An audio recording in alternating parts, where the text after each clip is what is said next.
Yeah. Good morning, ladies and gentlemen. Good morning to you.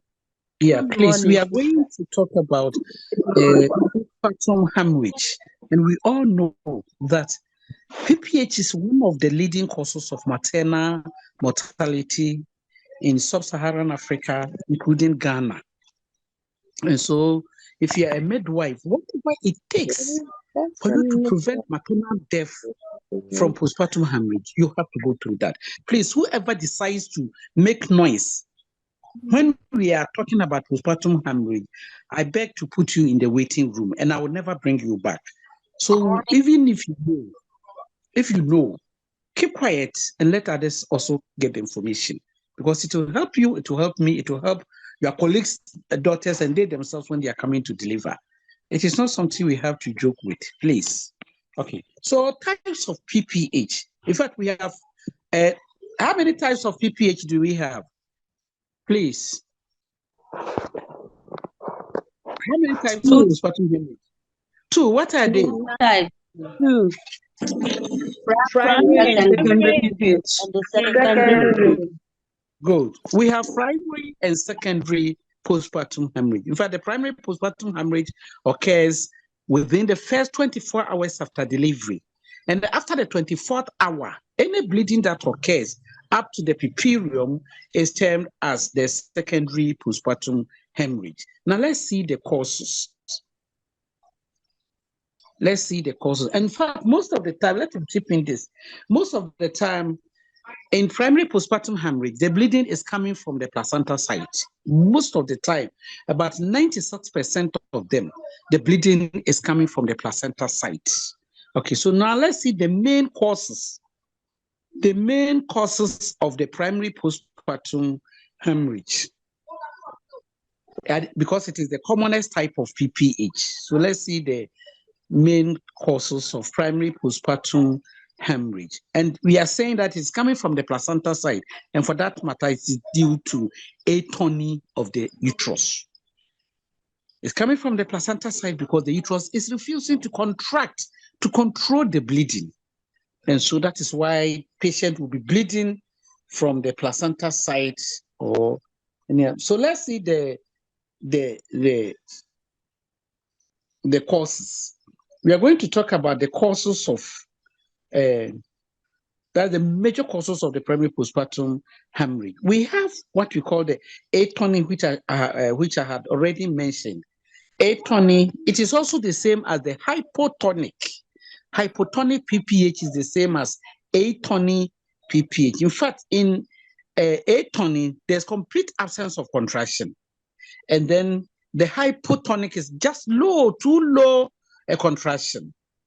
So that is one major cause. Then another cause of primary postpartum hemorrhage is trauma. Traumatic PPH. The trauma may be coming from either a tear to the vagina. The vagina, in fact, it can start from the perineum, bleeding episiotomy. Then vagina wall, the cervix, and of course to the uterus itself. So that is where you get the traumatic PPH. Trauma. Okay. Then we have mismanagement of third stage of labor as one of the causes of the primary PPH. Please take note, because people are talking about, they are using the 40s. But the 40s, most of the time, the 40s come under the another topic, another heading, be traumatic tissue and that kind of thing. But I have separated them. I've made it in such a way that yeah, somebody has even put it, the causes of primary and secondary. I've separated them. So you have the uterine atony there as a cause. Then you have trauma as a cut or a laceration, starting from bleeding episiotomy, uterine, vaginal laceration, cervical tear, or uterine rupture, being the traumatic PPH. Then we also have mismanagement of third stage of labor. We are going to pick all these things one by one, so that if you are midwife, No matter, excuse me to say that, no matter how lazy you feel, you should never, ever let your patient pass on as a result of PPH. No way, it shouldn't happen like that. So we have mismanagement of third stage of labor as all one of the major causes of PPH due to, happening in primary postpartum hemorrhage. Then we also have what we call hypofibrinogenemia. Hypofibrinogenemia, where there's a low level of fibrinogen, and that can bring about bleeding during the primary phase, that is the primary postpartum hemorrhage. I hope we have gotten the four main causes. Now, I'm going to pick them one by one, and then we'll elaborate on them. Please, the one doing this, if you can't control your children, I will control you from where I am now. I can control you so that I will have a successful lectures. That is your last warning. Okay. So we are talking about, let's say, the predisposing causes of, I've picked the atony or the hypotonic uterine contraction. I've picked the predisposing causes of the atony or hypotonic uterine action. Okay, so let's see.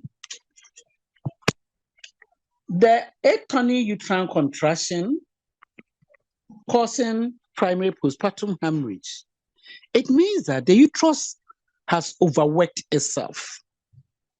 It has actually overworked itself, and therefore it has become so weak that it can't even contract. And that will bring about postpartum hemorrhage.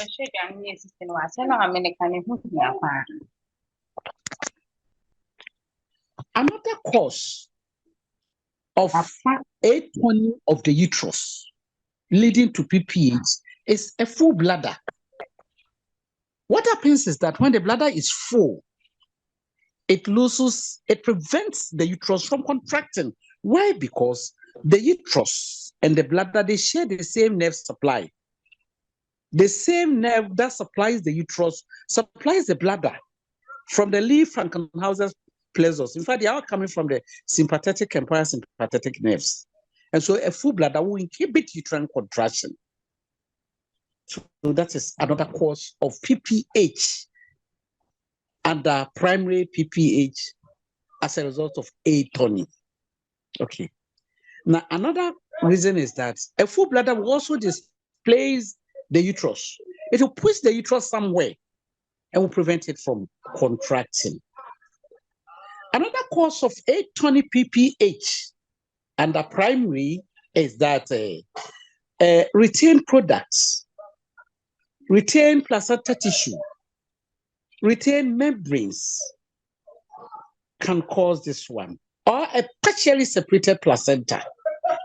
A partially separated placenta, what it does is that patient will be bleeding from the placenta site where that part of the placenta has separated. And so patient will be bleeding because the placenta is there and it is preventing the uterus from contracting. That is where manual removal will even come in. We haven't gotten there, but I'm only mentioning it to you. Then another cause of atony PPH is precipitated labor or prolonged labor. Let me explain that. Precipitated labor can cause PPH due to atony. Why? Because the uterus contracts within a few hours. For example, the woman starts labor. In 4 hours' time, she has delivered. In 3 hours' time, she has delivered. That is a typical precipitated labor. The uterus goes through strong, effortless contraction. And for that matter, for it to contract again, to control bleeding, it can't. And so patient will start pouring in precipitated labor. But, to the mothers, to our mothers who has a history of PPH, who has a history of precipitated labor, they say it with confidence and with pride. Oh, that's what I mean when I start labor. Oh, since you started lectures, I had already given birth. I don't waste time at all. I don't delay. Oh, in no time I have delivered. She thinks she has gotten something good to say.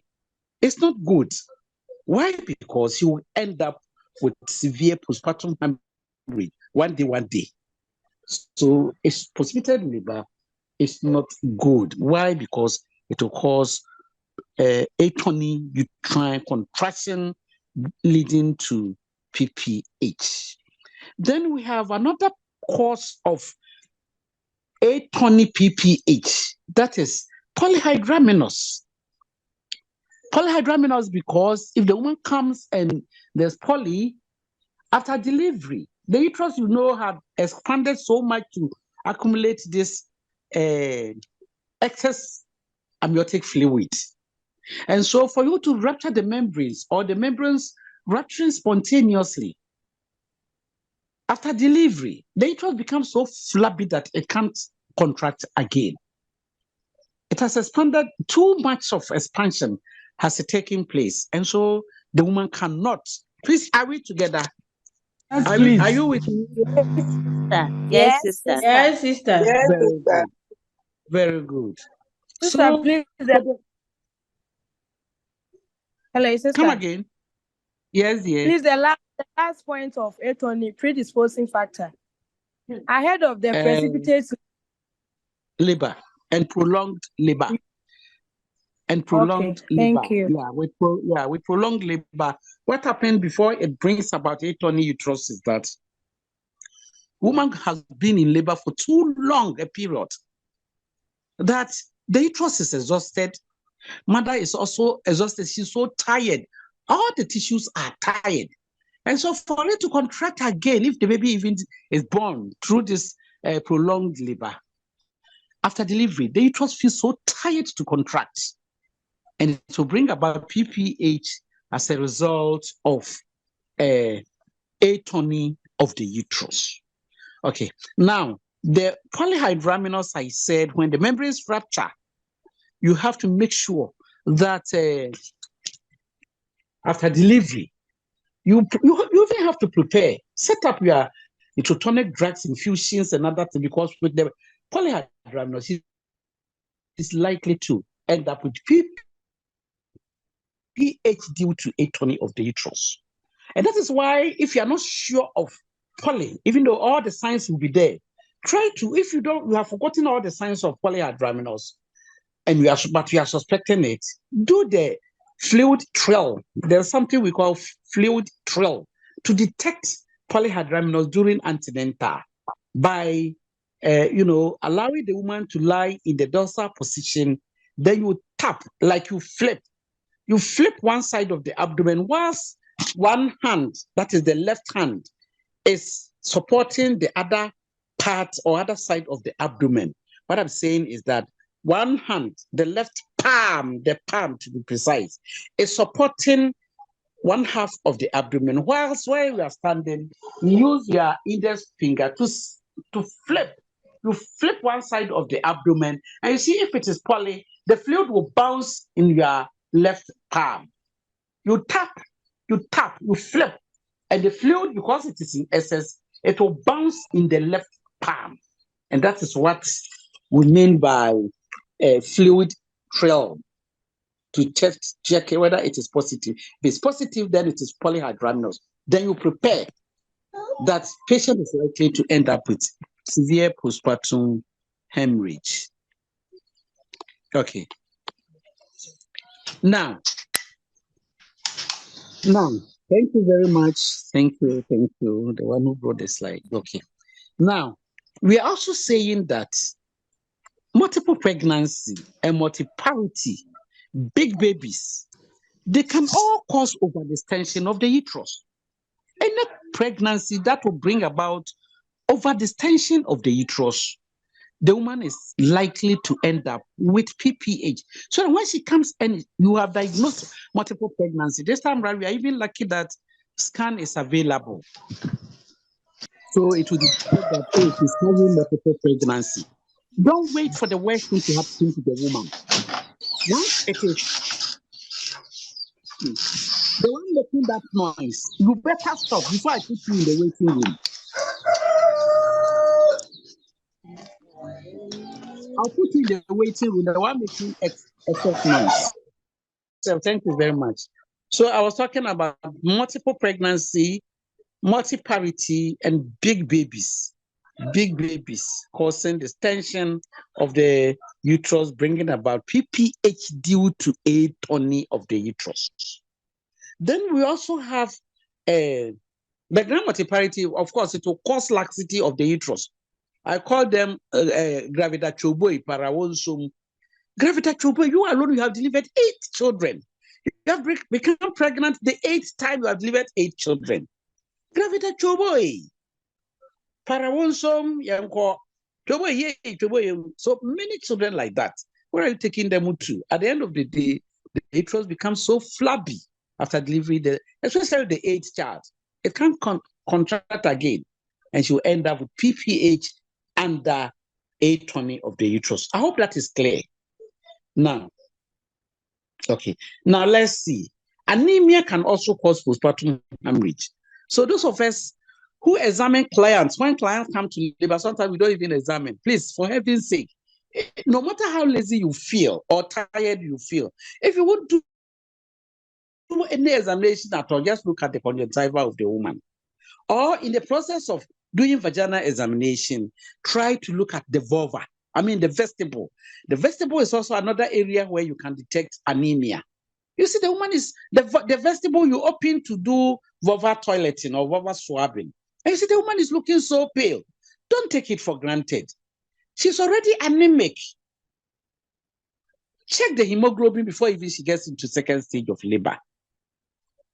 And manage her as an anemic patient coming to deliver. Other than that, you end up having a uterus refusing to contract and the woman bleeding heavily. If you don't take care, you lose her. So that is it. That is for the anemic patients. Because she's anemic, she's malnourished. All the tissues are also malnourished, and it will aggravate the condition. Now, if she also has a history of antepartum hemorrhage as a result of placenta previa, with this present pregnancy or previous history of PPH, please don't take it for a joke. That is why when they come, ask these questions. Have you ever experienced bleeding after delivery before? The intelligent woman will tell, oh yes. Even one of them, the nurses even gave me blood transfusion. So don't take these questions for granted. Don't take it for granted at all. Make sure that you ask those questions to verify. If you are lucky, the midwife who attended to her at the ANC wrote it on the antenatal card, then hallelujah. You have to thank God that that midwife has provided you with this information. Then you prepare. Other than that, it can repeat itself. Okay. Now, any question? Any question? Okay. Hello. Yeah, Ampon Chreme. Victoria Ampon Chreme. Go ahead with your question. Victoria Ampon Chreme. Go ahead with your question. Other than that, I'm continuing. Okay. Let's go to trauma as one of the major causes of PPH. Trauma. The trauma can be from the genital tract. It varies from bleeding episiotomy. I had already said it.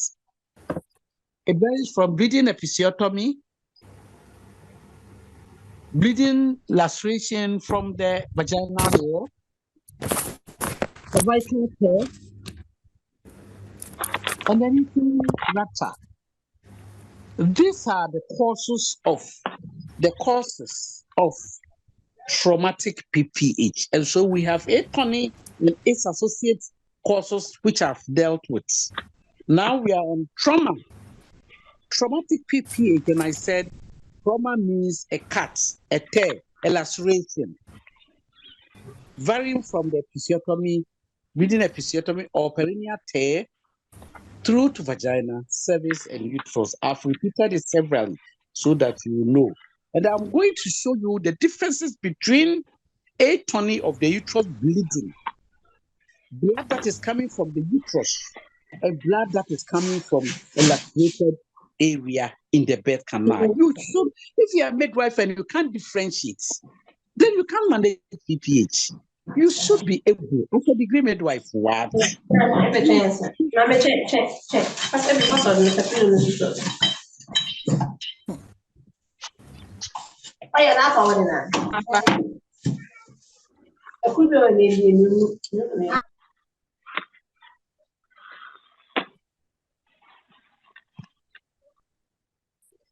You remain there till I finish lectures, I'm telling you.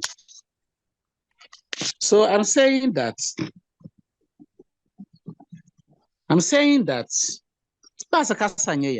keep quiet and let's go through this important topic, and we are making noise. Classroom. So I'm saying that PPH due to trauma, this is how it behaves. I will explain the differences. It is when you know the differences that you can manage and manage to perfection. And no woman will die in your hands as a result of PPH.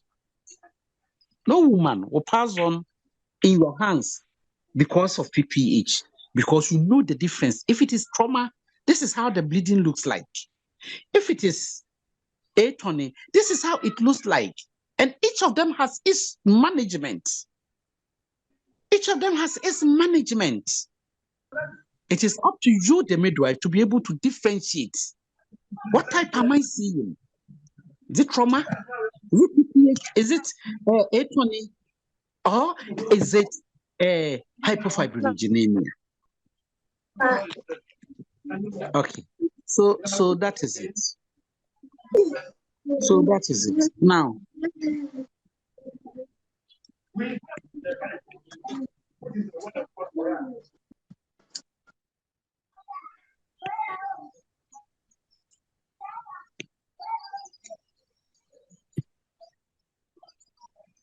okay, so that is it. Let's continue. Now, there's another cause of postpartum hemorrhage. I mean, primary postpartum hemorrhage. That one is called the hypofibrinogenemia. The word is quite long, but learn to pronounce it so that when students come to the ward and you are enlightening them on a condition, you wouldn't, in a way, in the process, bite your tongue. Learn to pronounce it well. It's hypofibrinogenemia. When you break the word, you can easily pronounce it with confidence. That is hypo, below, fibrinogen. Then amia, blood, meaning low level of fibrinogen in the blood. And it has its associated causes. So PPH, primary PPH, due to low level of fibrinogen in the blood. Okay. So let me see my view. Like it's messy. So that is the hypofibrinogenemia. You think, Rachida, I will open until I finish the lectures. So hypofibrinogenemia, yeah, we are saying that hypofibrinogenemia is normally found in patients with ambrosial placenta, patients with this present pregnancy.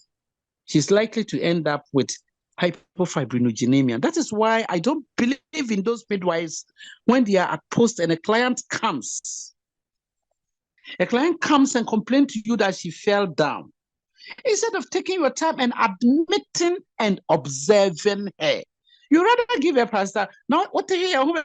Please, we talk apology to those who don't understand tree. I'm compared to say you because that is how some of you speak to the clients. Now, what the hell? That's meaning that when you fell down, did you sustain any pain? Oh, baby, oh yeah. Are you having any pain somewhere? Or if there's no pain, you take this paper, some when rest in the house. Come on. How would you know if she had even gotten a brochure, which is in a mild form? At the end of the day, she ends up with severe PPH due to hypofibrinogenemia. You don't want it. No midwife is happy to see PPH.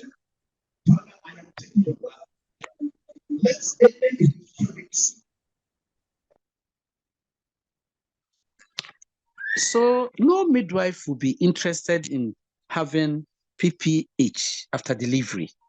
So the causes of this hypofibrinogenemia are, hello, madam. I say placenta abruption. Yes. Yes, Mumuni. Please, ma. With the hypofibrinogenemia, you said it is found in patients of. You I are didn't looking get at that. I put you in the waiting room. Now you see you can't pronounce the way you say No. hypofibrinogenemia. I'm not the one. You are not the one, okay. Yes, please. I said with the hypofibrinogenemia, no. You said it is found in hypofibrinogenemia. I want you to pronounce it very well. Hypofibrinogenemia.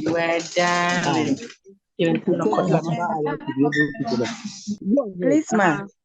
Yes, I said you said it is found in the patients. I didn't get that area. I'm mentioning them to you. I've started mentioning. Okay. I said, yes, I'm now going to mention, I said patient with a abruption placenta. And I said patients come to you, she tells you she fell down. Madam, I have fallen down when I was going to farm. I'm pregnant. I'm coming to report this. And then some of you will ask her, did you experience any pain? Did you hurt yourself? If you are not, the patient will say no. Because abruption placenta doesn't go with. Initially, it is not painful, but later, she will experience the pain because blood is absorbed by the uterine wall. Now, at the end of the day, don't let her go home. Keep her in your facility, no matter how small your facility is. Keep her there and observe and monitor the FH for her. Until maybe 24 hours, when you see there's nothing wrong with her, then before you come, or refer her to the nearest facility for proper investigation. So that is one cause of hypofibrinogenemia. Another cause is amniotic fluid embolism. Amniotic fluid embolism, meaning that in amniotic fluid embolism, the patient will start, some of the amniotic fluid might have passed into the bloodstream, which is not supposed to be there. And it can cause bleeding tendencies. Then, maternal conditions like infective hepatitis. Please, I want you to pay attention. The one who is making an attempt to talk, keep quiet before I silence you. Dora Mensa, put off, mute yourself. Good, you have done well. So I'm saying that in cases of maternal condition like infective hepatitis, it can bring about PPH and the hypofibrinogenemia. Why? Because the infective hepatitis, what is the meaning of hepatitis? Literally, it's a medical term. When we say hepatitis, what is the meaning? What is hepatitis? Yes, anybody can talk. Inflammation of the liver. Good. Hepatitis means inflammation of the liver. And so we are saying that a patient having hepatitis, the first thing that the midwife will see is what? If a patient is having infective or hepatitis, what will let you, the midwife, know that she's having infective hepatitis or she's having hepatitis without going through the lab test? This is a general question. Please say whoever knows the answer can mention it. The question is, how would you? Jaundice, great. Who said it? Dorothy Krabioti. Kabori. Good. Kabori. Okay. Kabori, thank you. So patients who come in as a midwife, anytime you encounter a patient who is pregnant and she's looking jaundice per the eyes or the palm, please don't say that she's not from my facility. She's not in my district. You are in the same vehicle with her. And you keep quiet. You are not being a good midwife. Because it is your colleague midwife who is going to face the trouble.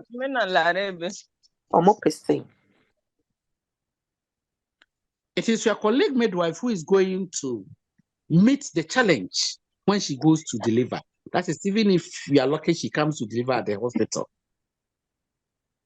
Why? Because patient is jaundiced, meaning the liver is inflamed. So after delivery, all the products, the clotting factors are being produced by the liver. And a diseased liver cannot produce the clotting factors. And so after delivery, patient is going to bleed and bleed and bleed as a result of hypofibrinogenemia. There will be low level of fibrinogen, thromboplastin, thrombokinase, fibrin material. The calcium, the vitamin K will all be lacking. And so patient will start bleeding and the blood will not clot because there are no clotting factors. Ellen Yabua, don't let me put you in the waiting room.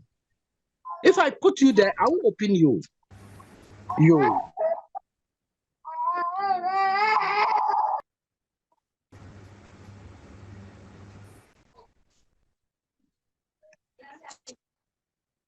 Okay. Noella, if you don't want any trouble, when I meet you, keep quiet. Okay. So what I'm saying is that with respect to the jaundice making, it's because the clotting factors are supposed to be produced by the liver, and the liver is now inflamed or it is even diseased. It cannot produce these clotting factors after delivery, and so patient will end up will get severe PPH. But that type of PPH will be as a result of hypofibrinogenemia. I hope that is clear. Okay. Now, another factor that can bring about this hypofibrinogenemia is prolonged retention of a dead fetus in utero. Please, everybody pay attention. Those of you feeling sleepy, don't sleep. If you are feeling sleepy, get up, take your phone, walk on your veranda or on the corridor to be alert, because this part is so dear to me. This part of the lectures that I'm giving you is so dear to me. So please, I'm talking about prolonged retention of a dead fetus in utero causing PPH due to hypofibrinogenemia. Whose hand is up? Shahada to Mariam. Mariam, do you have any question before I explain this one? Or you want to contribute? Mariam Shahada to. Okay. Stephen Combian. Let me hear you. When I hear my male midwives talking, I'm happy. So, Stephen, let me hear from you. Oh, Stephen. Oh, I've muted myself. Let me check if I've muted. I haven't muted myself. So, hello, Stephen, go ahead. hello.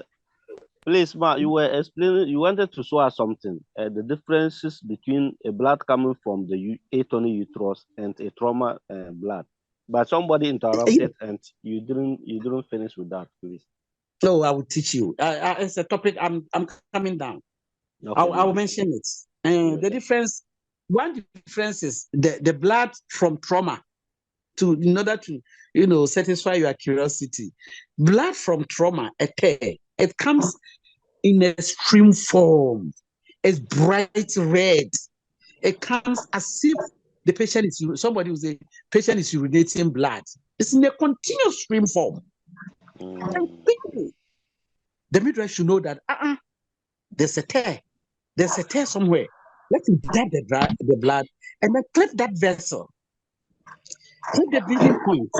What is traumatic PPH? Bright red, coming in a stream form as if woman is urinating blood. That is one significance of traumatic PPH. Whereas that of the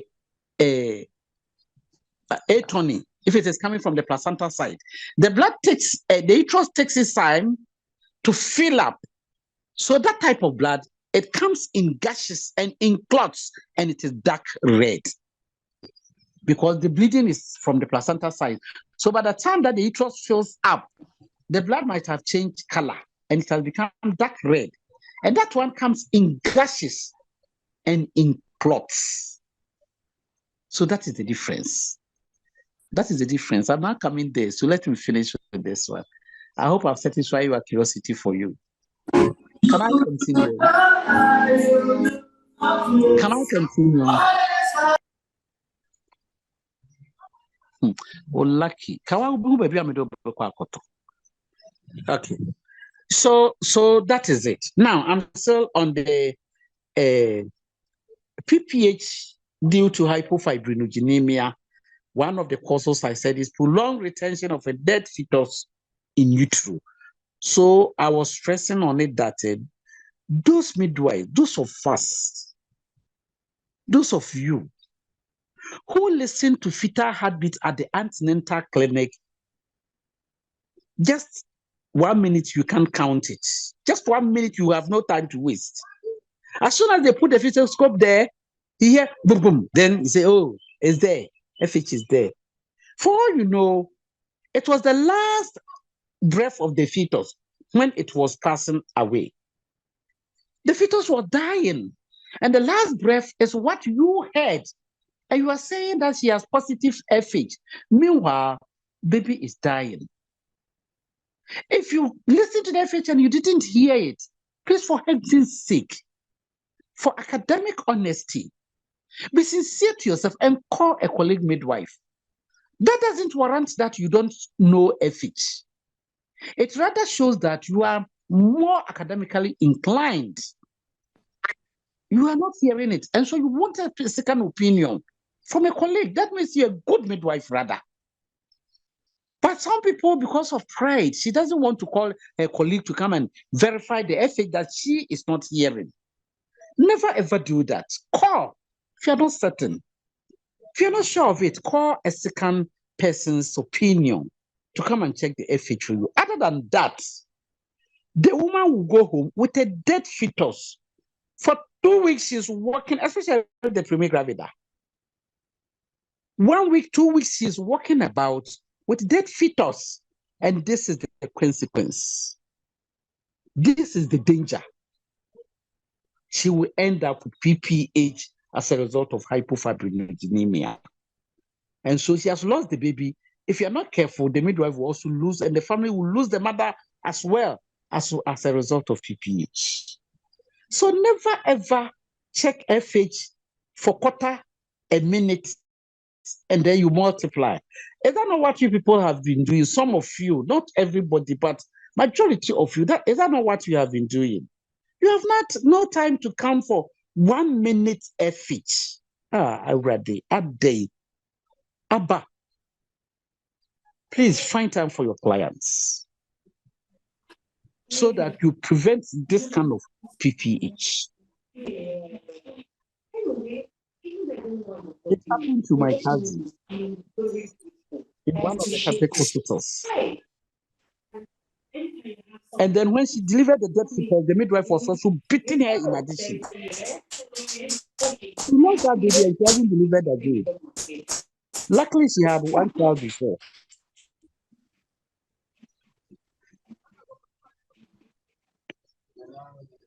Luckily, she had 1 child before. Other than that, Maggie would have passed on just like that because of the negligence of the midwife.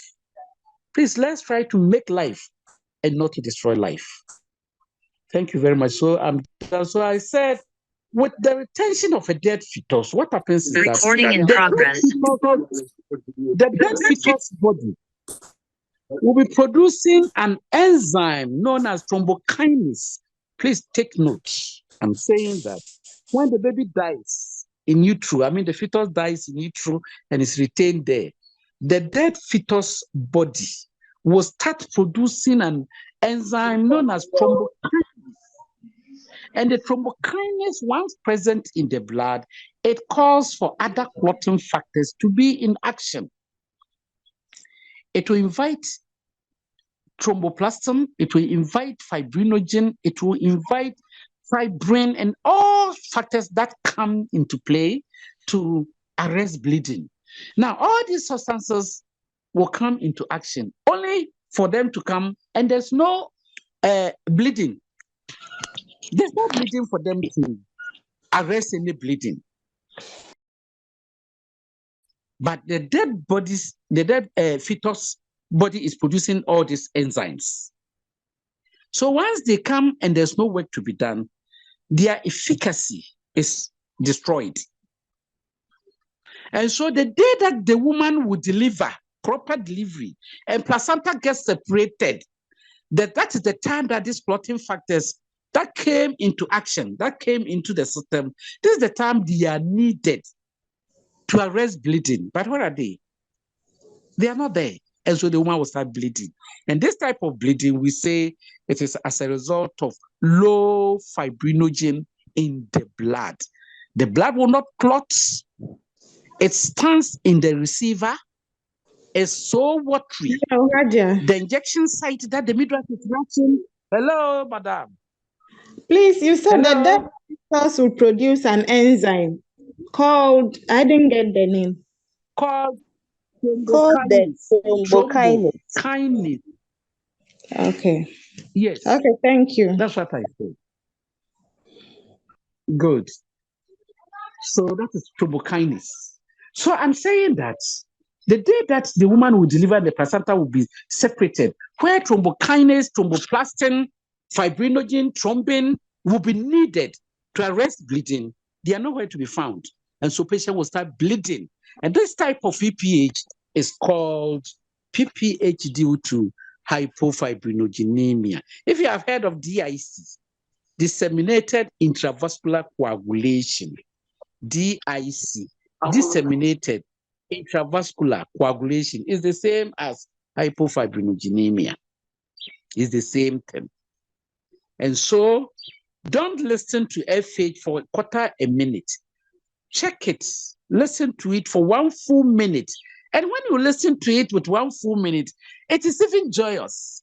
You, the midwife, you are listening to FH and you hear this beautiful sound. You know the meaning. Mama, tata, mama, tata, mama, tata, mama, tata, mama, tata.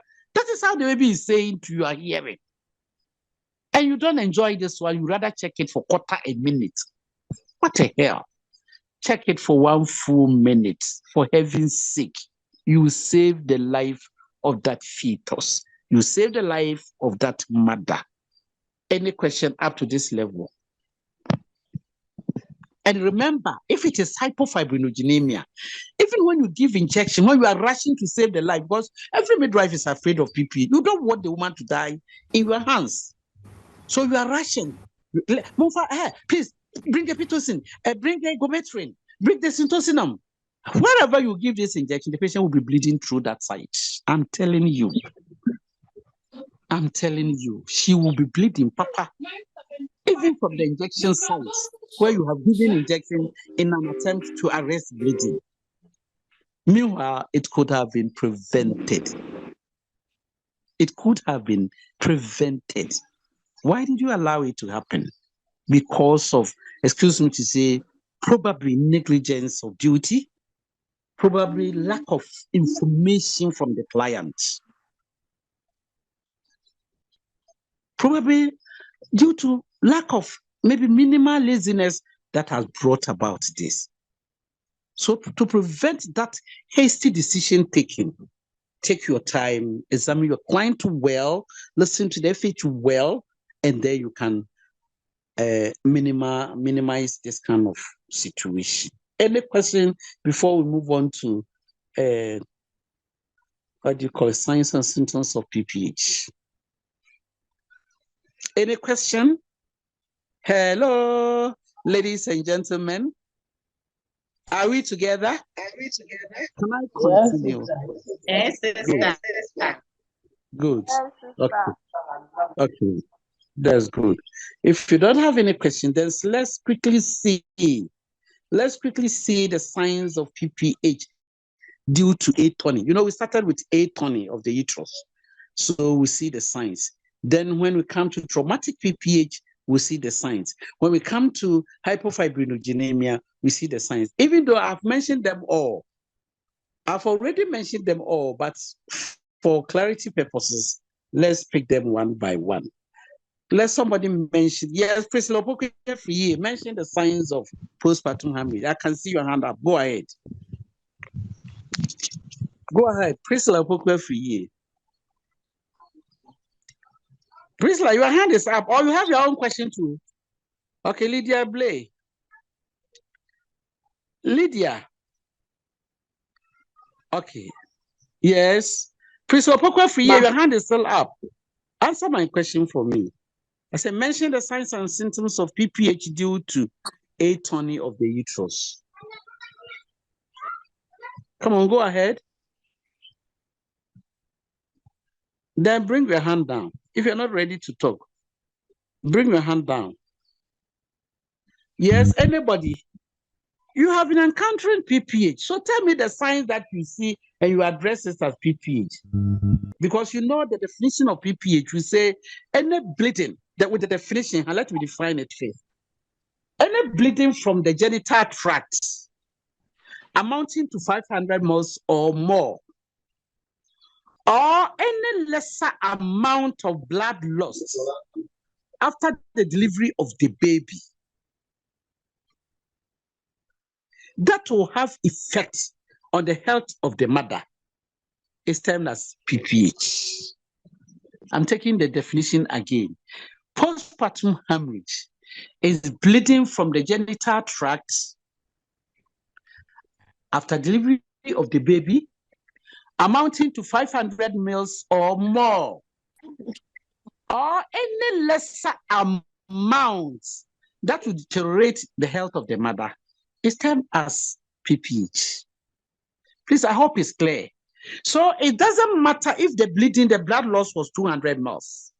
If it is 200 mL, but patient starts sweating, patient starts yawning, patient is restless, she's calling for water.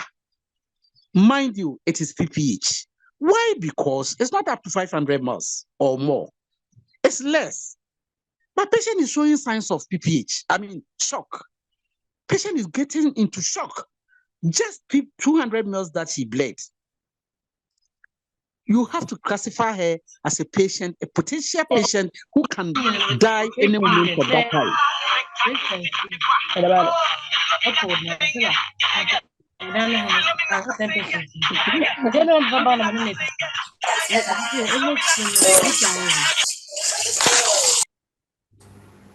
think you can do that and go scot-free? Me, I'm talking and say I'm sweating over here now. I'm talking and we are also opening your radio. Monsanto, you won't come inside. When I'm done with this explanation, then you come and I'll bring it in the essence and you will see. That's why I didn't want it to be a presentation. I'm doing it myself. Minimum the MIA, you are making noise.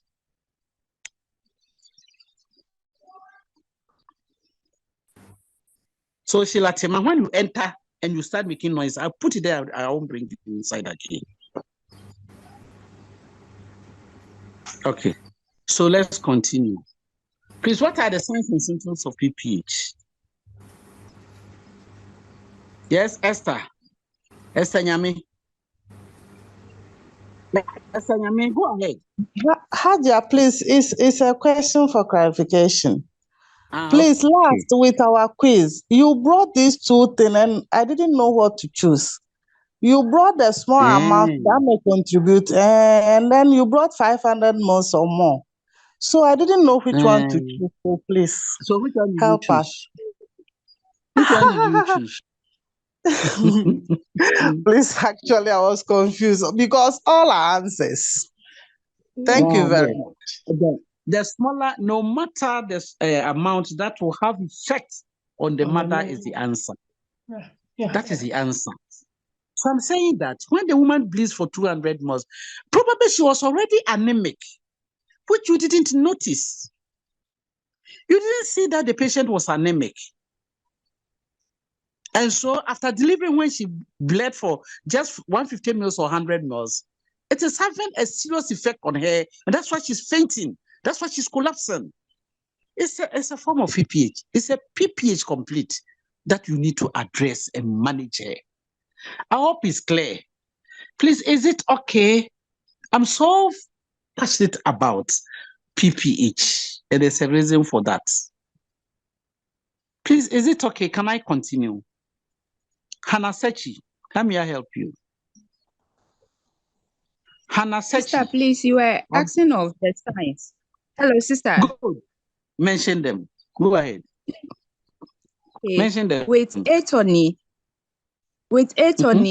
the blood gushes out compared to the pulse. So you'll be checking the pulse and you see that the flow and the pulse is in rhythm. So it will be gushing out as the pulse is pulsating. Thank you. Okay. Oh, that's all. Is that all you can say? Add more. There are numerous signs of postpartum primary due to atony. Thank you for that point, but I need more. Yes. Any other? Idisu. Delilah. That's a beautiful name. Idisu Delilah. You didn't hear it. Idisu, I'm waiting for you. Go ahead. Idisu, unmute yourself and answer. Contribute. Patience.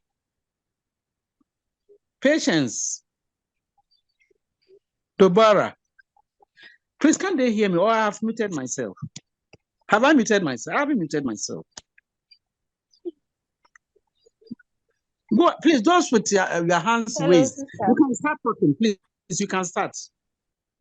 You speak, I will hear. Okay. Everybody is. There will also be a drop in the blood pressure. The BP will go down because patient is going into shock. She's in a state of shock, so BP will go down. Yes. Okay. Another sign too is that when you palpate the uterus on the fundus, it feels soft, like the nose, the tip of the nose. Good. The uterus will feel soft. It feels budgy. It is so soft. It can't contract, so there's lack of contraction. So the signs, please, let's quickly go through. The signs you will say bleeding from the vagina that comes in clots and in gashes.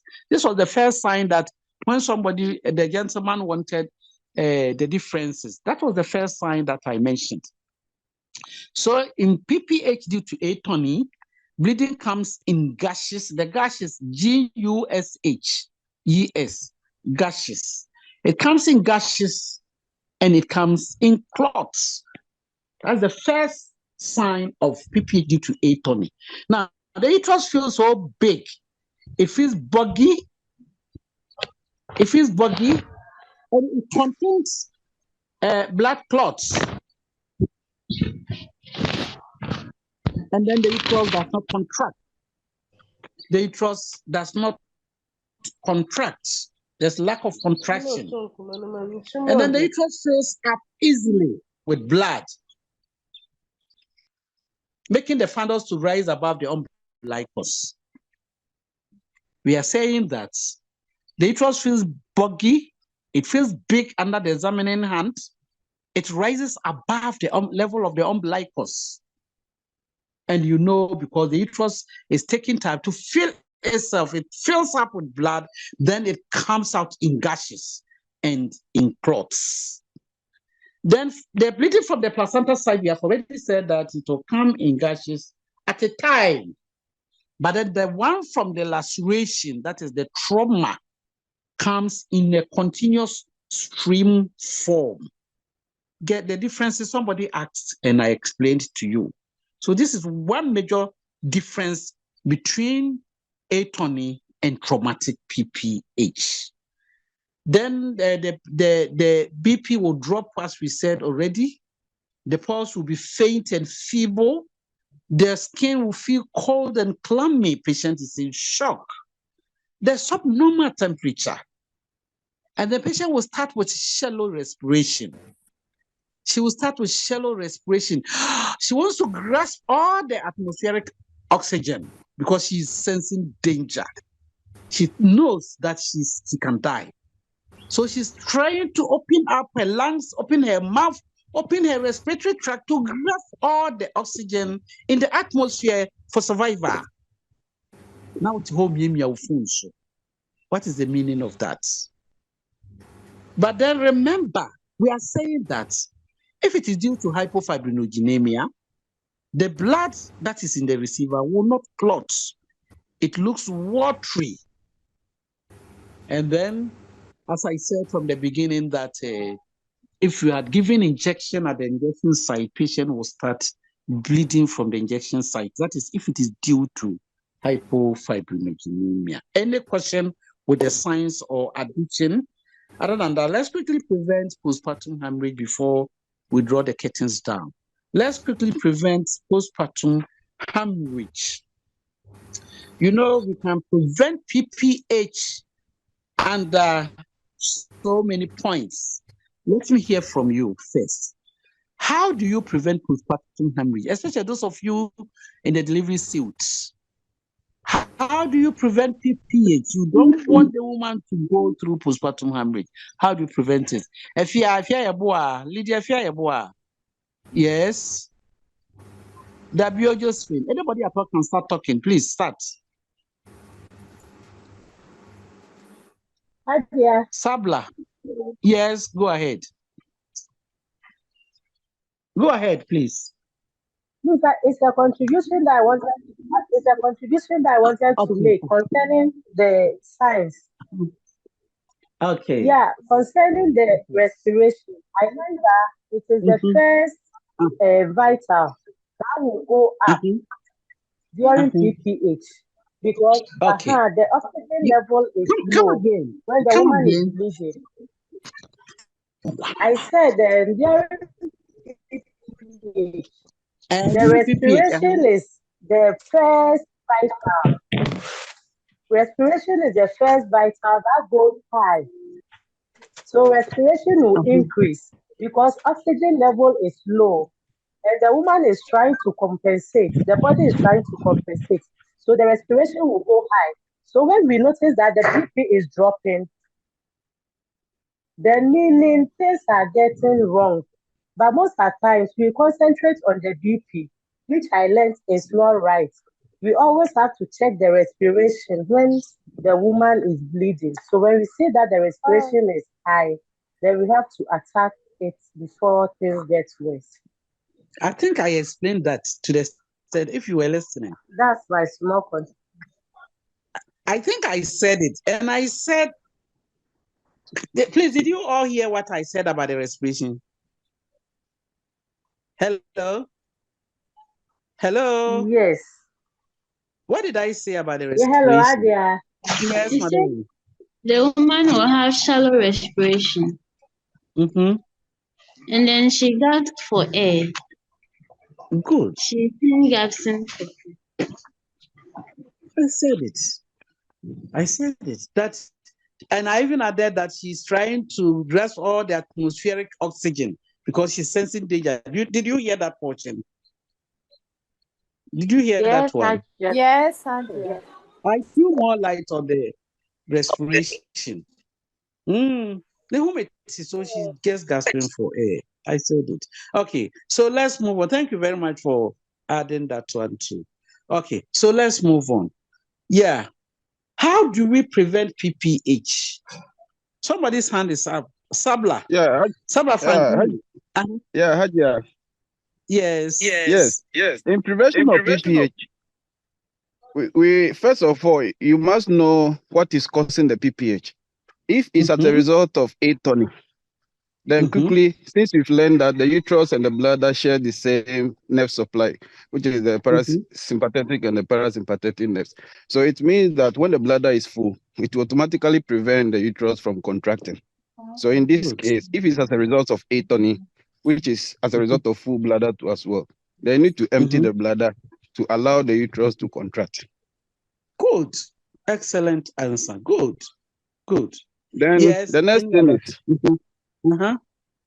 if it's as a result of traumatic PPH, then you have to identify that quickly. And if it has to be suturing, you do that to prevent PPH. If as a result of hypofibrogenemia, then you have to quickly refer the woman for transfusion if the person will need pack cells or anything. Good. Thank you very much. Oh, you are Franklin, eh? Yes, HAJIA. Franklin Sabla. Which facility are you? Sabla, okay. Which facility are you? Accra, OEB Health Center. OEB Health Center. Oh, that's good. That's good. Thank you very much for that contribution. So the first thing that you have to do, we are going to manage or prevent the PPH. And I have grouped them under prevention during the first stage of labor, then second stage, third stage, and fourth stages of labor. At all these stages, during all these stages, you still have to prevent PPH. Don't think once the baby is out, that ends it. You will still have to prevent. So let's see the prevention. Any condition that will precipitate bleeding during delivery should be treated. Any condition that can bring about bleeding, it should be prevented or it should be treated. So, for example, we have mentioned all the causes so that if it is anemia during the ANC, make sure the woman is treated for the anemia before she comes to labor. Other than that, the definition that we're giving for the PPH, whoever is making that noise, please don't let Esther Cole. If you don't take care, I'll put you in the waiting room. Stop that noise, Esther. So I'm saying that any condition that can bring about a PPH, you should try to treat that condition. For example, any severe ill health of the mother, must be treated. Don't let the condition persist and then get to the worst side of a situation where you have to be running up and down. So, for example, ill health like what? Hello? I'm asking you, it's a general question I'm asking. I want you to contribute, and I like the way you are contributing. What are some of the ill health or health conditions that can bring about this PPH so that you prevent or you treat? Yes, mention them. Anemia. Malaria. Good. Anemia. Malaria. So malaria. The commonest cause. Hepatitis. Great. UTI. Hemophilia. About fever. Sickling. Red blood cells. Sickling. Hemophilia. Sickle cell anemia. All these things. Then when it's let me add to it. All the points that we have mentioned are true. Worm infestation. If the woman is having worm infestation, you need to treat it. These days, you don't even test the stool for the mother. When they come for the antenatal, you do stool tests for them. It's only their urine that you are interested in. You don't take samples of their stool specimen for worm to rule out ova. The ova of a worm. You don't treat it. So worm infestation must be treated because the worm, they don't have any food to eat apart from sucking the blood of the pregnant woman. They don't have any other food to eat apart from taking sucking the blood, the little blood that the pregnant woman is serving. That is what the worms will also depend on. And so treat worm infestation. Malnutrition, if the woman is malnourished, make sure you educate her on diets based on the food nutrients that she has in her area, in her community, what they grow over there. You ask her, or then educate her to take such foods. During antenatal too, all these things, you must educate her before she gets to labor. Then women with bad obstetrical history, we need to ensure that proper education is given to them to come and deliver in the hospital. So those with high risk or those who have a previous history of PPH or APH, antepartum hemorrhage, with this present pregnancy, you need to educate them to come and deliver at the hospital. We are trying to prevent postpartum hemorrhage. Then you try to prevent prolonged labor when they come to labor. Retained placenta with a previous CS woman and all those things. You should try to make sure that they come to deliver in the hospital and then you prevent prolonged labor. If the patient had gone through multiple myomectomy, she has had multiple myomectomy, please don't entertain such a person in the delivery room by yourself. Involve the doctor. Then patient with polyhydramnios, I've mentioned them all under the causes of atony. So if the woman is having a history of polyhydramnios, which I've already shown you how to detect polyhydramnios, you have to be extra careful she doesn't end up with PPH. If anything, involve the obstetrician and then the gynecologist. That is how to prevent. Now, good management of labor can prevent it. Let's see, how do we manage the woman during the first stage of labor so that she doesn't end up with PPH? Can somebody take it up for me? My bread. Hello? Hello?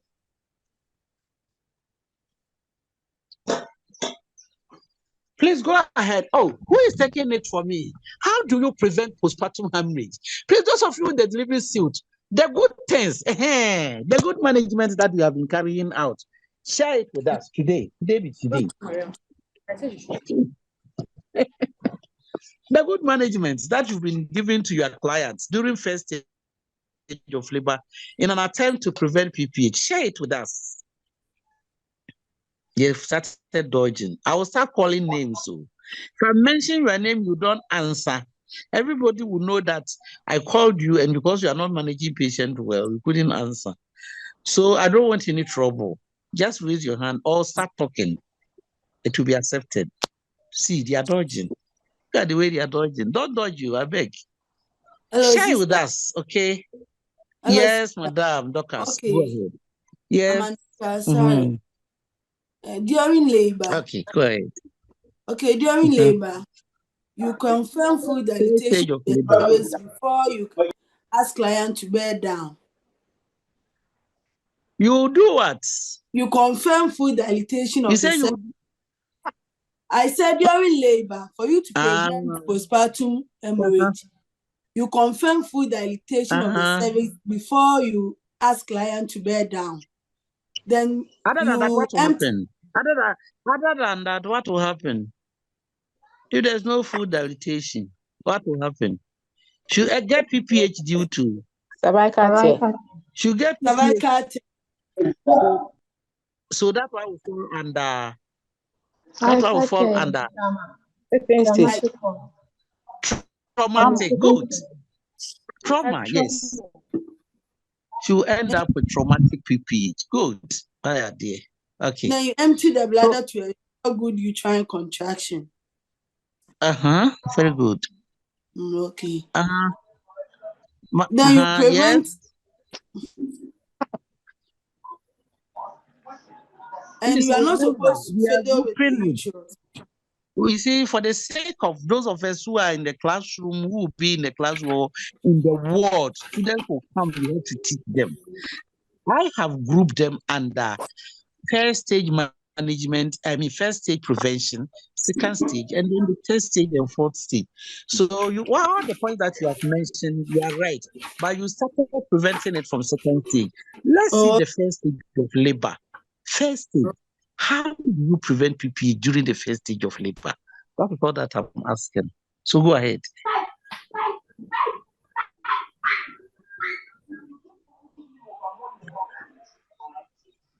Go ahead. Yes. Lydia Blay. Lydia, go ahead. Oh, my goodness. You have raised your hand, but I call and you are not talking. Imoro Mata Elizabeth. Moro Mata Elizabeth.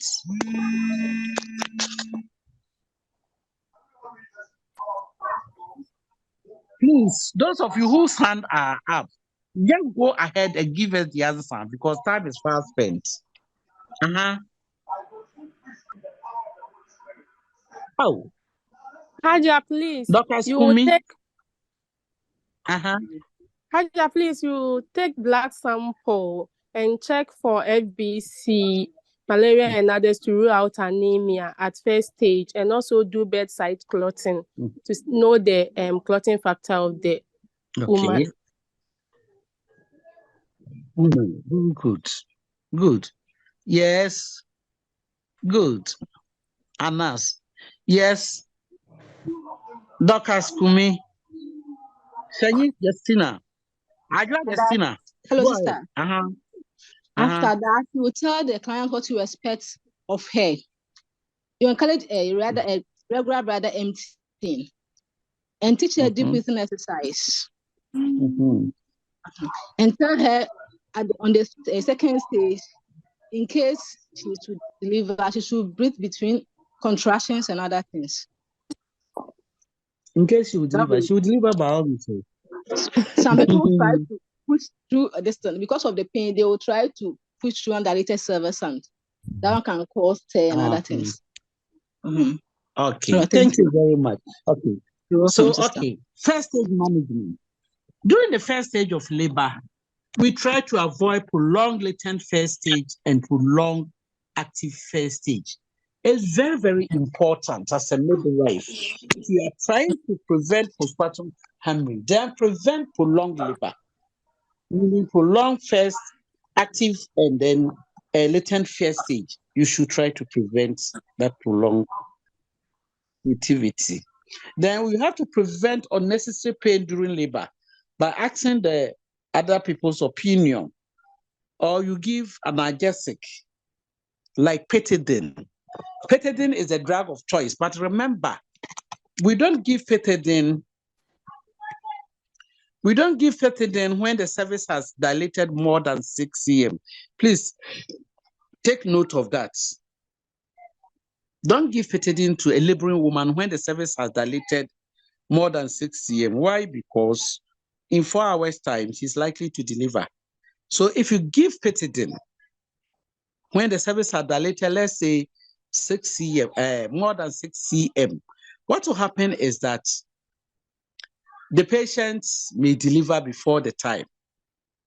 In 3 hours or 4 hours time, she may deliver, and the baby, the effect of the petadine will affect the respiratory center of the baby, and the baby will be born severely asphyxiated, which you have to leave the mother and attend to the baby, or because baby is not able to sustain respiration.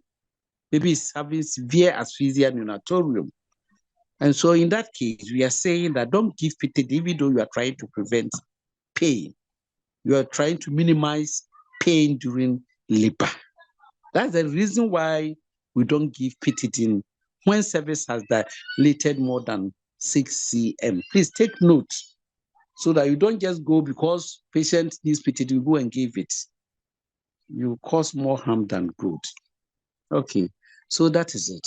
Now, another thing that we have to, and by preventing unnecessary pain too, you can be massaging the sacral region of the patient. It's a diversional therapy. You massage the sacral region of the patient. Once you are closer to her, she wouldn't even like to push through incompletely dilated cervix. She will cooperate well with her. Talk to your client, speak with her, let her feel your presence. Now, on the district, we are saying that a petadine injection, the midwife can give it only once. Only once. Then you have to observe both fetal and maternal conditions, and then you analyze the results. That is the management during the first stage. Where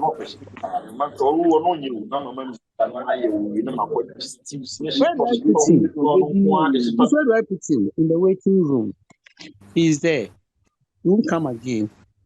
Okay. So that is the first stage management. Then you teach her, like somebody said, teach her how to do the deep breathing. So I'm trying to prevent postpartum hemorrhage during second stage of labor. And I'm saying ensure 10 cm cervical dilatation before encouraging the woman to push. Then psychologically, you need to support her. Make sure that your presence, is something meaningful to her. So be with the client. Even if you are not many on duty, at least sometimes you get one client in labor and the rest of you are around the table chatting. Let us be closer to the patient and ensure that psychologically we are supporting her. Then in the process, when she reaches second stage of labor, make sure that the smallest possible diameter of the fetal scar passes through the vulvar outlet. But so you are preventing traumatic PPH. Then in cases of OPP, you try to manage her as such by preventing trauma to the head and to the perineum. But in an anterior-posterior of the vectors, make sure that you maintain flexion. As the baby's head is advancing, you try to spread your fingers to support the head in order to prevent a rapid expulsion of the head and the rapid expulsion causing perineal tear that will lead to traumatic PPH. That is a subospitobregmatic diameter of 9.5 to engage. The engaging diameter should be the subospitobregmatic of 9.5.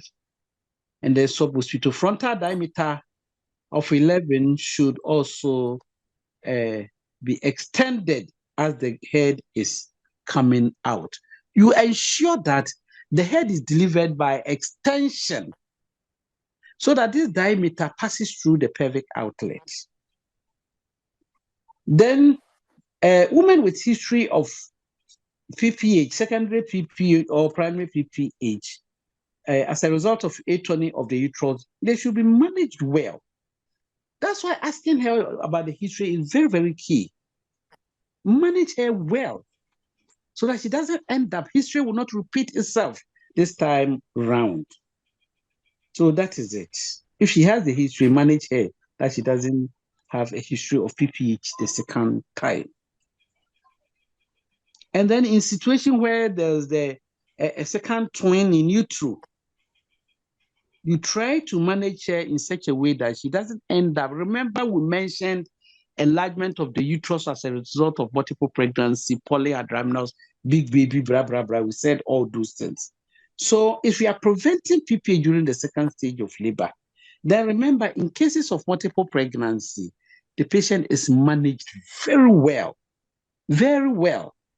so that she doesn't end up having PPH. Good. Somebody should manage during the third stage of labor. I've spoken plenty. How do you prevent postpartum hemorrhage during third stage of labor? You don't want the woman to bleed. So how do you handle her? Hello? Hello?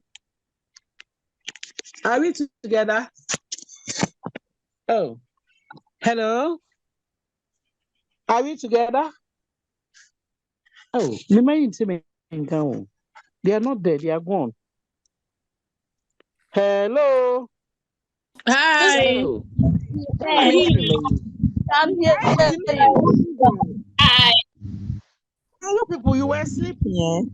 No. If you were not sleeping, why is it that you can't hear me and you are not minding me?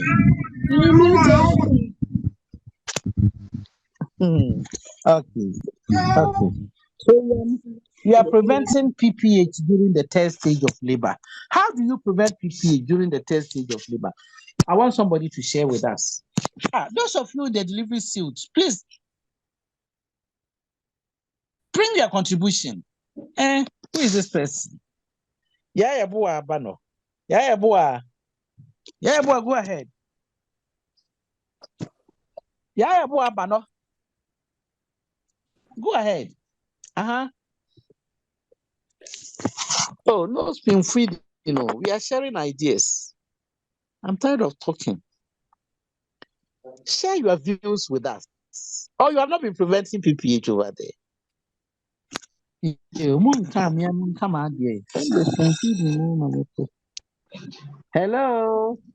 Hi. gentlemen, my gentlemen. My gentlemen, please. How do you prevent PPH during third stage of labor? And before you know, but some bekasa, Jewe, and point, me my bro. Hello, ladies Hi. and gentlemen, are we together? Yes, You are sister. feeling sleepy. Hi, If you're dear. together, then No, come sister. out with No, your views. sister. Yes. Hello, Adia. Yes. Hello, Adia. Yes. Immediately after Yes. delivery of the baby, Mm-hmm. you give the ultrasonic drug timely and allow it to work for some 2 minutes. Then, if there's full bladder, you pass catheter. If there's no full bladder, you wait for the signs of placenta separation. So, if everything is okay, then you climb the cord from the perineum. Then you do counter traction. Then use control cord traction and deliver the placenta. After that, you examine the placenta to look out for any deviation from normal. Good. You massage the uterus after delivery of the placenta. Then you use gauze to pat the perineum to see whether there are tears or lacerations. If you check and there is no tear and the patient is still bleeding, you pass speculum to see whether there's cervical tear or whatever.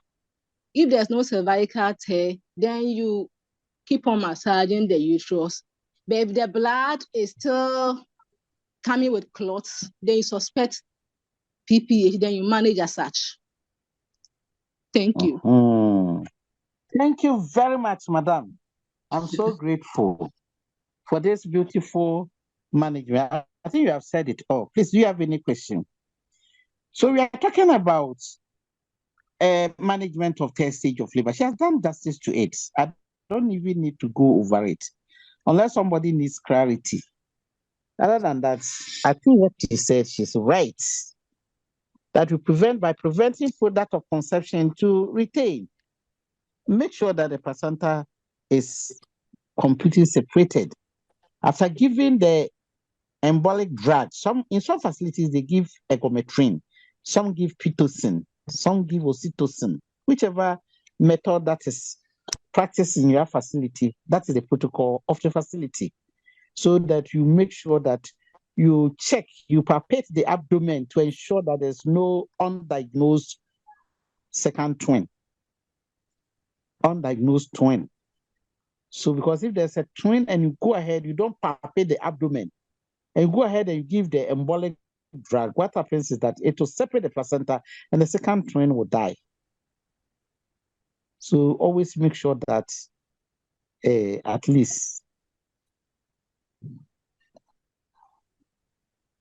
there's somebody there to take care of the client. Then another thing that you have to do during the third stage of labor is you give your drug. Then when there's the slightest sign of PPH that you see, the midwife, you try to remember to address it before it becomes retained. If the placenta is to be removed manually, quickly you deliver it. When the patient is bleeding and you realize that placenta is partially separated, that is why patient is bleeding. You do manual removal by entering the uterus, which you will do it later. I will do that and send it to you. You do manual removal and separate more placenta and then get the entire placenta out, because the presence of the placenta in the uterus will prevent it from contracting. Okay. Then after delivery, you make sure that you inspect the vaginal canal or the birth canal. Inspect it, do proper inspection to ensure that patient is not having any laceration for anybody, or that is it. Okay. Then remember, the last thing is check for any vulvar hematoma. Sometimes paper might have been exerted On the labium, the labia majora especially, and patient is having a torn vessel, that is where she's bleeding beneath the labia majora. So you need to address it. You need to address it before it becomes worse. Because if it is vulvar hematoma, sometimes it becomes so severe, so big that they have to take the patient to theater to go and incise it. Okay. So this is all about this thing. Then you spread the bed canal and manage the patient very well. That's all about the prevention. During the fourth stage two, there's a need for you to examine the woman from head to toe in the morning. Let her come out to walk for you to see if she has ended up with food drop. Even though food drop will not cause PPH, it is very important that you let the people woman walk a day after this thing in order to exclude any abnormality. Check the lochia, its constituents. What does it contain? Is it a traces of membrane or blood clots? It is during your paper rounds so that you'll be able to detect all these things. Then you address it as such. Okay. Ladies and gentlemen, I think we are up to time. But then there's one method of managing PPH, which I want everybody to master and then keep it in mind. Then we can draw the curtains for the day. Please, we are managing postpartum hemorrhage because it is one of the causes of maternal mortality in sub-Saharan Africa. We, in this part of the world, should try as much as possible to prevent postpartum hemorrhage and then manage it well. So, HAJIA has developed some acronym for managing postpartum hemorrhage. Let me quickly mention them to you so you can also pick it. Those of you feeling sleepy, don't get your pen and paper. Write it down so that at any point in time, whether you are on duty or not, once you come in contact with women having challenges with postpartum hemorrhage, you can also save a situation. Okay. So the management have write down set. Write it in a horizontal manner.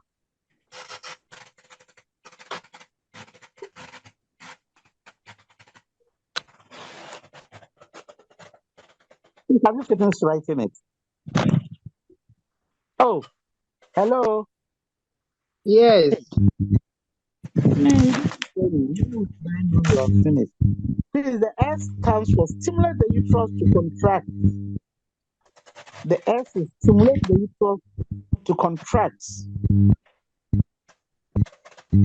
Then the U, empty the uterus and the bladder of their contents. Empty the uterus and the bladder of their contents. Then the T is treat for shock. T is treat for shock.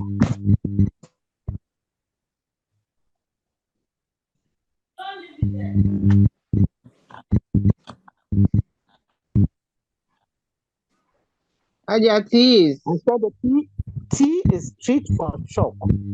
So we are going to elaborate them. So by stimulating the uterus to contract, the S, you need to massage the uterus to contract and then express the fundus. So that if there's any product of conception that has retained, it will come out because that will cause that will prevent the uterus from contracting. So that is it. Now the E, we are saying that empty the uterus and the bladder of their content, meaning you pass catheter and then you can connect it to a continuous drainage bag. Then you pass catheter to empty the bladder. I think I've said that word. Have I said it? Okay. Then by emptying the uterus and the bladder, we have already spoken about it. If there's a need for you to do manual removal of the placenta, you have to do it, especially when placenta is partially separated and it has retained. Then the midwife should definitely get long gloves and then you do the manual removal, which we will treat as a topic. Then by treating for shock, you set up infusion, set up IV drip. You can set Pitocin drip. Normally we put it in the Ringer's lactate to run fast to rehydrate the client or the patient. Then by treating for shock, you cover the patient. Cover the patient with a blanket. If only the weather is not hot to cause heat loss or to cause a fluid loss. Because if the weather is hot, what will happen is that patient will not feel comfortable with the application of the blanket. So you have to stop it if the weather is hot. So that is it. And then you raise the foot end of the bed.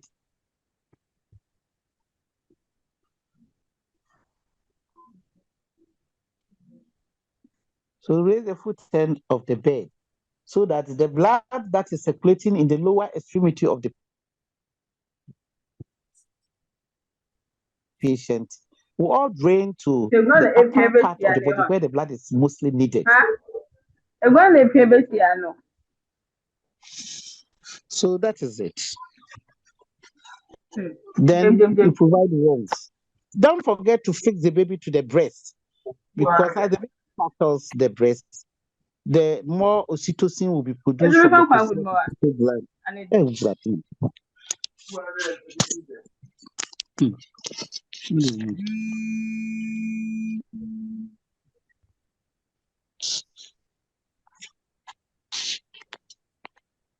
Okay. So I'm saying that you try to fix the baby to the breast when the mother is bleeding. After you have arrested the bleeding, fix the baby to the breast so that natural oxytocin will be released from the posterior pituitary gland to help with uterine contraction. Ladies and gentlemen, I think we will leave it here. And then it's 12 o'clock, and ask for your questions and your contributions. Postpartum hemorrhage is very, very important immediately. Okay, so patience, Deborah. Yes, patience, how may I help you? Yes. Yes.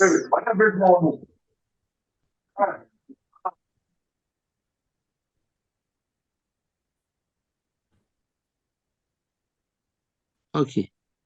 Please, any questions so far? I'm asking a general question. Any questions so far, please? Hello? Hello? Do you have any question for me, please? Yes, I can see somebody's hand up. Who is this person? Okay. Any question? Please go ahead with your question, the one who has raised the hand.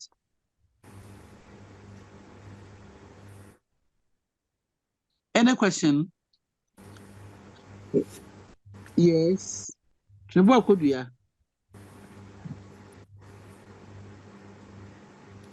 have been muted. Who has muted you? Who has muted you? You said they have been muted. Is that the reason why nobody is talking?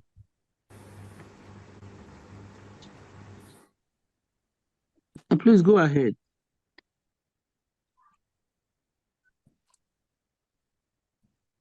Hello, sister. Yes, yeah, please go ahead. There's something that we normally do in the world. I don't know whether that's the right, and I have not seen it in any of the books, but we've been doing it. Like we assume that if the cervical ulcer stem, it can dilate fast. But if it is thick, it doesn't dilate fast. So normally, when the client is, let's say 7 cm or 6 cm, we give some antispasmol like Hyson, maybe 40. Then with this short period, the client will deliver. What do you give? Sometimes. What do you give them? Hyson, Buscopan. Maybe 40. I have Buscopan. Yes, please. Then within few minutes, the client will deliver. But some, after delivering, they'll be having PPH. I've been observing it. But I want to know whether I haven't seen it in any of the books before, but it has been happening in the world. I want to know whether it's the right thing that we do. Yes, please. I've been seeing it. I know of petadine causing depression on the respiratory center, but I'm sure this buscopan can also cause some level of asphyxia in the newborn. And because it relaxes the mother, it is always advisable to conduct vaginal examination first to ascertain the cervical dilatation before giving this drug. Other than that, you have to get a drug we call neonatal Narcan or nalazone. The name of the drug is neonatal Narcan or nalazone. You get it ready so that in case you give this petadine or buscopan and it's affecting the respiratory center of the baby, then you give the nalazone to counteract the effect of the petadine. That one is there. That one you can go by it that way. But if it is the cervix has dilated more than 6 cm and you want her to deliver fast, you don't pump in other drugs with their side effects. No, it's not good. Don't do that. The midwife who is fan of doing that should stop. It's so good.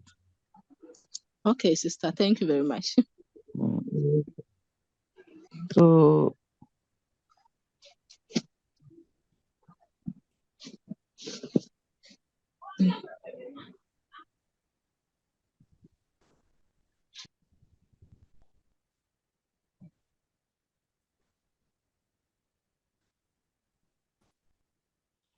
please, in the absence of any further questions, can we bring the curtains down? Oh, people's hands are up. Yes, ma'am. Cleoponi, Abigail, Mamley, ask your question, please. Go ahead and ask your question, Mamley. Or Charitun Vivian, ask your question. Anastasia Kwao, ask your question. Ursula Chunebua, ask your question, and then we can draw the curtains down.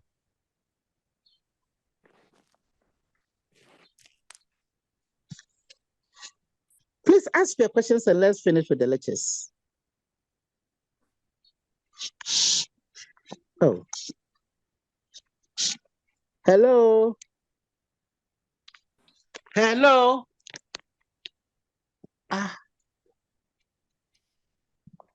Please, can you hear me? Hello, can you hear me?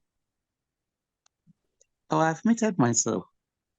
I haven't muted myself. Yeah, we can hear Please, you. ask. You can. Hey, please, we can hear you. Hey, if you don't respond, I wouldn't know. Those with questions, bring up your questions and let's discuss it. Yes, we can hear you. Hey, but who said I have muted them? That they have been muted. Then maybe the IT man has muted you. Me, I haven't muted anybody. Those that I muted, I brought them back. I put them in the waiting room.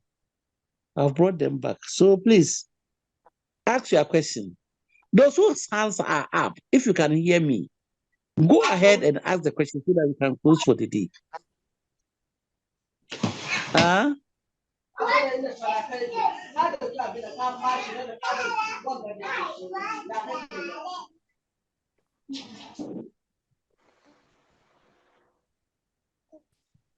Hello, ladies and gentlemen. Hello. Please ask your question. HAJIA. Yes. HAJIA, please, I want to find out. When you were teaching, you said petadine, we don't give it after 6 a.m.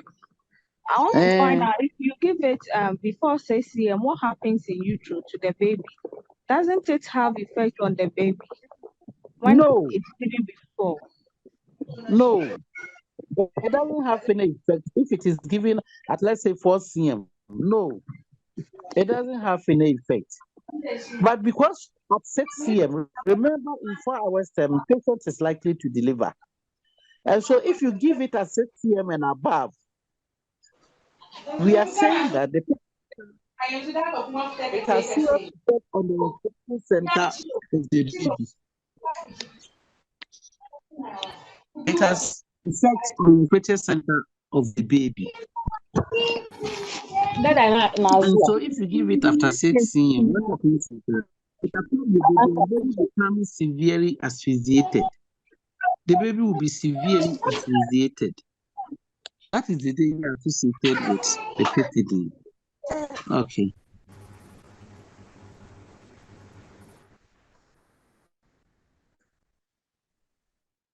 Okay. So that is it.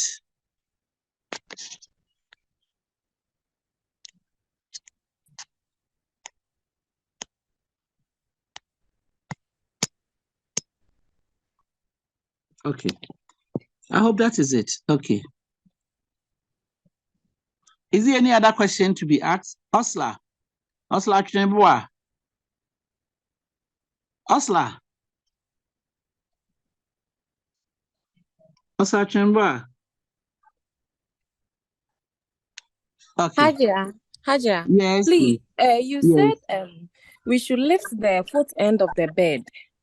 Please, I want to find out with that, won't there be pooling of blood in the uterus? We say, won't it be what? Pooling of blood in the uterus. The blood, that is the bleeding that is supposed to come out. Won't it go back and accumulate in the uterus? No. The issue is patient is in shock. And by raising the foot end of the bed, remember, in that state, the vital organs are also lacking blood. And that is what can kill the patient instantly. And so you are raising the foot end because the patient doesn't need blood at the lower extremity at that time. What for? Where is he going? She's not getting up to any place, right?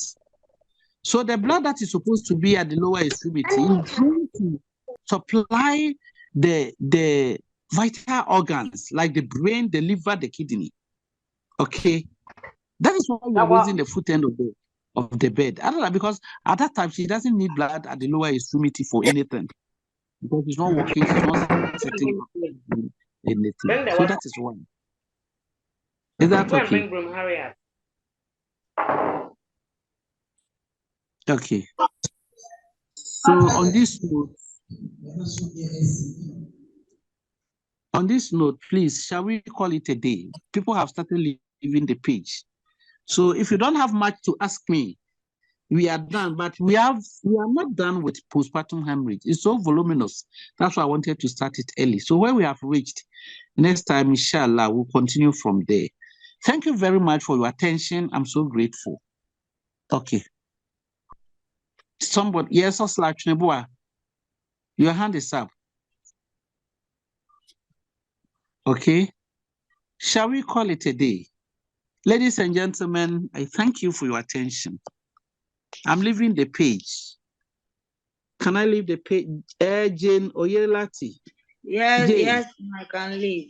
I can see your hand up. Do you have any question for me? Jane. Jane, do you have any question to ask? Okay, if you want to talk, then that ends it. Okay.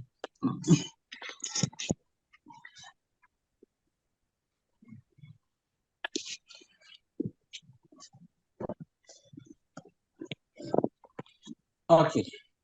Please, can I leave the page now? Can I leave the Zoom? Hello. Hi. Thank you very much. Thank you. Thank you. Okay. Thank you. Okay. Okay. Then I'm leaving if you don't have any question. But somewhere along the line, whilst we are going through your notes, preparing for the end of semester exams, please, if there's any question that you think I can be of help, you can call. You have my numbers, so that is it. And then there's a group, those that I'm supervising for the research. No, it's not your group. Yeah. It's not your group. I have Zoom meeting. I planned a Zoom meeting with them at 5 p.m. They shouldn't forget to come. I thought it's your group. Or it's your group. Is it your group? Are you the people writing the research? Hey, Mushin, you. Hello? No. No, HAJIA, it's not us, please. Then it's level 400 people. It's level 400, yeah. Okay. I'm meeting them at 5 o'clock. You should come. If you really will come now, it will be better. So I will finish and I can have my rest. Okay. Gladys Enyan, you are there. Today you didn't talk. Huh? Gladys, you didn't talk today. Why? Gendari, you are also there. You didn't open your mouth today. Why? Huh?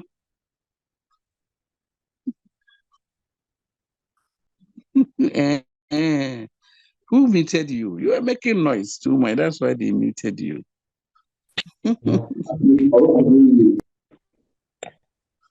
Okay.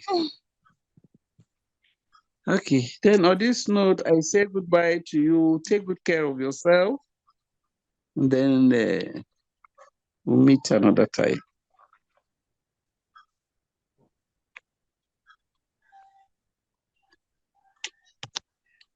Please, I'm leaving you. Bye-bye. Bye. Bye-bye, sister. No.